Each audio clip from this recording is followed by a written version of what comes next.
क्या है आपकी यार रिसर्च? हमने पता वो व्यू जोन सा ना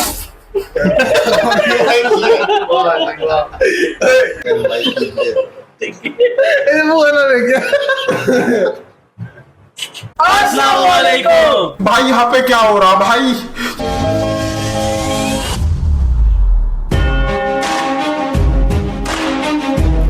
बगैर अपना टाइम ज़ाया करे हम वीडियो शुरू करते हैं। तो यार आप बताएं कि आप थोड़ा सा क्या जानते हैं, क्या इस बारे में समझते हैं कि इजिप्शियन और ग्रीक मैथोलॉजी के अंदर क्या था, क्या क्या आया भी है यार मैंने डायमेंशंस। थोड़ा सा ना इस बारे में सर्च किया तो मैंने ना हर्मेटिज्म के बारे में कुछ रिसर्च की थी। तो मैंने तो चलो अपने थ्रू थोड़ी रिसर्च की थी। तो आप इस बारे में क्या आपका थोड़ा सा क्या कोई पॉइंट ऑफ व्यू है, आप जानते हैं इस चीज़ को वैसे कि ये क्या है या क्या मतलब हर्मेटिज्म में जेन्युइन तौर पर कह ले कि है क्या, ये कॉन्सेप्ट किस चीज़ के बारे में है? बेसिकली मैं तो रिसर्च कर रहा था इस बारे में। आपने word पढ़ा हमारे मेरे इस रिसर्च में ये वर्ड आया। हाँ। अच्छा, हर्मेटिज्म दरअसल ऐसा एक समझ लें कि हर्मेस, आपको शायद पता हो कि जो सा यूनानी वो देवता हर्मेस, हाँ। और इजिप्शियन का मतलब ये जो मिस्री उनका एक गॉड था, तो बिल्ली की उनकी शक्ल के और हाँ हाँ हाँ, वही दुम्बी की शक्ल तो के। उनमें से एक था। तो वो उनके उस बिलीव के अंदर ये है कि 7 जिंदगियां हैं या 7 कहने के प्लान्स ऑफ लाइफ हैं, 7 मुख्तलिफ तरीक़ों से ज़िंदगी जिए जा सकती हैं, ये जी जा रही हैं। तो उसमें मुख्तलिफ रिसर्चर्स की मुख्तलिफ नॉलेज है और मुख्तलिफ एक राय है कि मतलब जेन्युइन, तो मतलब जो बात ये है कि वो कहते हैं कि फ़िज़िकल लाइफ के अलावा एक डिवाइन लाइफ या एक स्पिरिचुअल लाइफ भी होती है, जैसे मरने के बाद की लाइफ है। ये कुछ उस मुतल्लिक इस बारे में मतलब सारा एक कॉन्सेप्ट है। सही सही। आपका जी फिर क्या कहना है? आफ्टर लाइफ कह लें, आफ्टर लाइफ भी कह लें, उसमें काफ़ी कॉन्सेप्ट, 3-4 कॉन्सेप्ट हैं, मुख्तलिफ स्टडीज़ मुख्तलिफ बात बताती हैं, लेकिन ये बाकी बड़ा मतलब ये साबित करती है कि इजिप्शियन में भी और ग्रीक में भी दोनों ही इन डायमेंशंस की बात ज़रूर आई है। यार प्लाटोस फॉर्म बड़ी ही एक अजीबो-गरीब किस्म की थ्योरी है जो कि प्लाटो ने खुद दी है, और इसको समझने के लिए बड़ा ही डीप जाना पड़ता है, बड़ा ही गौर और फिक्र करना पड़ता है। ये है क्या? ये बताता है कि जो नेचुरल आपका एक सोचने का तरीका है, आपका एक ज़ाब्ता है, वो जेन्युइन नहीं है। ठीक है, जिस चीज़ को आपने किसी चीज़ का म्यार बनाया हुआ है, वो म्यार नहीं है, वो गलत है। और जैसे आप किसी की खूबसूरती को देख के कहते हैं कि यार ये बहुत खूबसूरत है, हम इसको देख के खूबसूरत किस तरह कह रहे हैं कि यार ये चमक रहा है, ये शाइन है, या ये है, ये हमें किसने कहा कि ऐसी चीज़ हो तो उसको खूबसूरत कहते हैं? दिमाग ने तो किसी ने नहीं कहा, किसी को भी नहीं पता।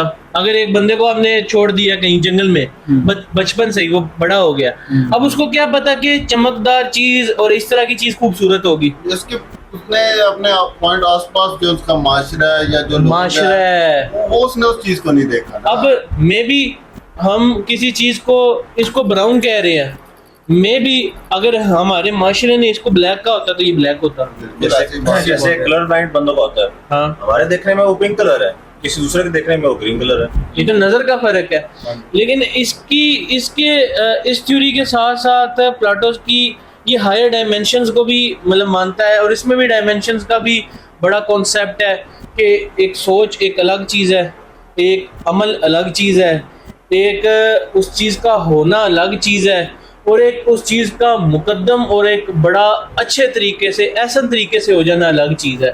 ये इसने इस चीज़ को डायमेंशंस बनाया हुआ है, इसकी स्पेस वाली डायमेंशन के साथ भी लिंक जोड़ा जाता है और इस डायमेंशंस में भी जोड़ा जाता है। ये इसको फॉर्म्स कहते हैं, प्लाटोस फॉर्म कहलाता है ये। तो ये सारा एक कॉन्सेप्ट है, जितना मुझे इल्म है इस चीज़ के बारे में, ये प्लाटोस फॉर्म होता है। अच्छा जी हमजा भाई, मेरा आपसे एक सवाल है पैथागोरियन बिलीफ के बारे में। मैंने थोड़ा रिसर्च किया था इसके बारे में, लेकिन मुझे अब इतनी नॉलेज नहीं मिली इसके बारे में। तो आप बताएं कि पैथा नॉलेज बिलीफ ये क्या चीज़ है?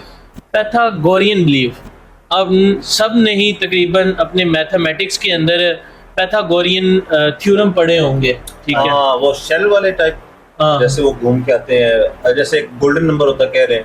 हाँ कह सकते हैं। और उसके बाद ही वो गोल्डन रेशियो निकली, और वो हमारे जो इस चैनल का नाम है, क्या आपको पता है इसका यूजर नेम क्या है? कुछ भी क्या है, गोल्डन रेशियोज है। गोल्डन रेशियो लगाई हुई है 1.618।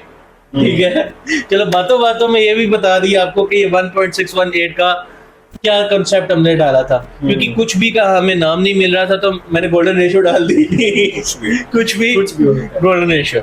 तो अब पैथागोरियन के अंदर आपने एक चीज देखी होगी, ये भी इस मैथमेटिकल पैथागोरस के मुताबिक प्रूव्ड है कि डायमेंशंस और हैं।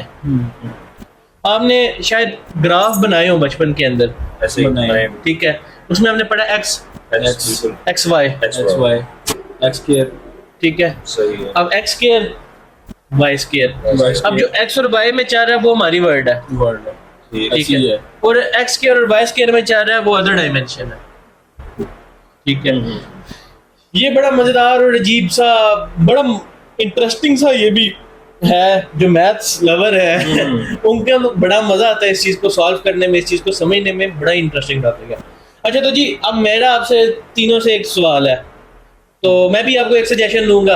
अगर हमारे व्यूअर्स ने तो मूवी देखनी है, मूवी के शौकीन है सारे, तो क्योंकि ये चीजें समझ आती है अक्सर या मिसालों से या मूवी से। तो अच्छा आपको मूवीज देखनी है तो बारी बारी सबसे पूछते हैं, तो जी क्या कौन सी मूवी देखे, आप क्या सजेस्ट करते हैं? मैं सजेस्ट करता हूँ मार्वल यूनिवर्स, मार्वल का। बिल्कुल ऐसे ही है, मार्वल्स में कई मूवीज हैं, मतलब देखा मैंने देखी। इसमें काफी ज्यादा डायमेंशंस के बारे में, इसमें काफी कंसेप्ट है मल्टी डायमेंशंस का, उसमें कई चीजें दिखाई भी इस तरह गई हैं, वाकई ही बंदे को नॉलेज आती है भाई यार वाकई इस तरह ना चीजें आ सकती हैं। ऐसे ही आपका जी? मैं जो मूवी सजेस्ट करूंगा वो इंटरस्टेलर होगी। ब्लैक होल का भी कंसेप्ट आपको टाइम का भी बताया गया, टाइम डायलेशन का भी है, टाइम डायलेशन का भी बताया गया, और तकरीबन उसमें चीजें बड़ी मजेदार मूवी है। आपका जी कौन सी मूवी आप रिकमेंड करेंगे? Doctor strange. हाँ डॉक्टर स्ट्रेंज मेरा भी बड़ा मजेदार एक कैरेक्टर है। मार्वल्स में अभी जैसे डॉक्टर स्ट्रेंज ने सजेशन दी है, कमाल मूवी है, मतलब उसमें डायमेंशन ऐसे आपको बताएंगे ना भाई, आप सिर्फ देखेंगे आपको समझ आ जाएगी।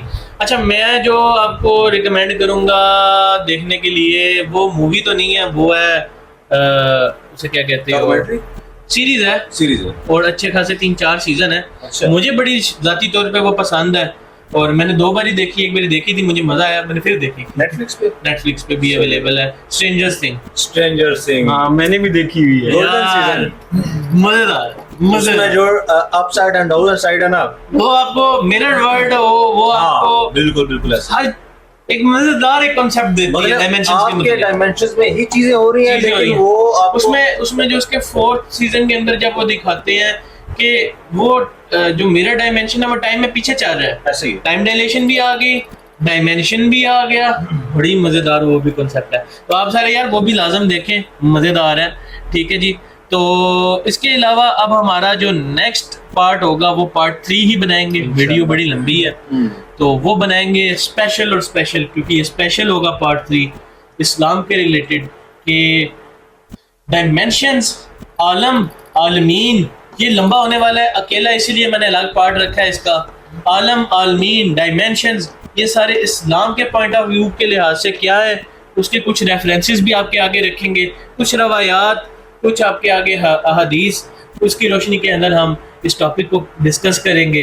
तो इंशाल्लाह हमारे साथ जुड़े और अपना ख्याल रखें। Q&A तो रहेगी हमारा, Q&A भी लाजम करेंगे जी। एक बारी इसकी ये 3 वीडियोस जमा हो रहे हैं। अभी हमारा चैनल छोटा सा है, इतने कमेंट्स होते ही नहीं है, थोड़े से कमेंट्स हैं, कुछ कमेंट्स जमा हो लें, इसके बाद इंशाल्लाह तीनों वीडियोस का मिलके हम Q&A करेंगे जिसमें आपके सवालों का जवाब देंगे इंशाल्लाह। तो अपना ख्याल रखें, हमारी इस वीडियो को ज्यादा से ज्यादा हमें और क्या चाहिए, शेयर करना है, शेयर कर दें अपने दोस्तों के साथ। अपना ख्याल रखें, अल्लाह हाफिज।